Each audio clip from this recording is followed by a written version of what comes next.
দেখুন, এটা আসলে আপনার টিম তো 11 সিলেক্ট করে হচ্ছে ক্যাপ্টেন, আপনার তারপরে টিম ম্যানেজমেন্ট ওরা সিলেক্ট করে, তাই না? হয়তো প্রধান নির্বাচকের সাথে কথা বলে নেন।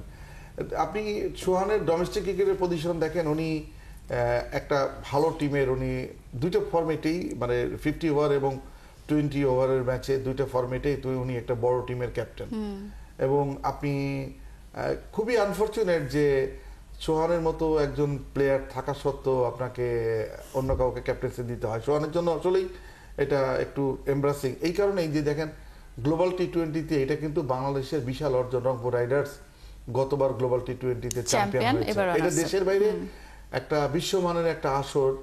এখন তো চ্যাম্পিয়ন্স লিগ হয় না, তাহলে এটাকেই বিশ্বমানের আসর বলা হবে। বিশ্বমানের একটা আসরে উনি চ্যাম্পিয়ন করেছেন রংপুর রাইডার্স। এইবারও ওনার নেতৃত্বে দলটা ফাইনালে খেলেছে এবং সেখানে রোলটা দেখবেন ওনার যে লেট অর্ডারে ওনার যে বা ওনার ভূমিকা, ব্যাটিং ভূমিকা, প্লাস বাংলাদেশের এই মুহূর্তে সেরা উইকেট কিপার ওনাকেই বলা হয়, ওনাকে ভাবা হয়। না, লিটন যেহেতু লিটন আসলে বেসিক্যালি হচ্ছে ব্যাটার, কিন্তু পজিশনটা সিকিউর করার জন্য ওনাকে উইকেট কিপিং এর দায়িত্ব পালন করতে হচ্ছে। রিফ্লেক্স যদি আমরা দেখি, জাকিরের বেলায় সবথেকে বেশি যেটা কথা হয় যে তিনি আসলে রিফ্লেকশনে তার একটু সমস্যা আছে। একটা দলে যদি 3টা উইকেট কিপার থাকে, আপনি কাকে উইকেট কিপিং দিবেন? এটা হলো বিরাট ব্যাপার। এই জায়গাটা সিদ্ধান্ত আসা দরকার। এই জন্যই যে আপনি ব্যাটিং করবেন। আপনার এই জাকিরকে কিন্তু যখন জাকির আলী অনেকেই আমি কিন্তু অন্য ফরম্যাটে কিন্তু আমি উইকেট কিপিং দেখবো না, তাই না?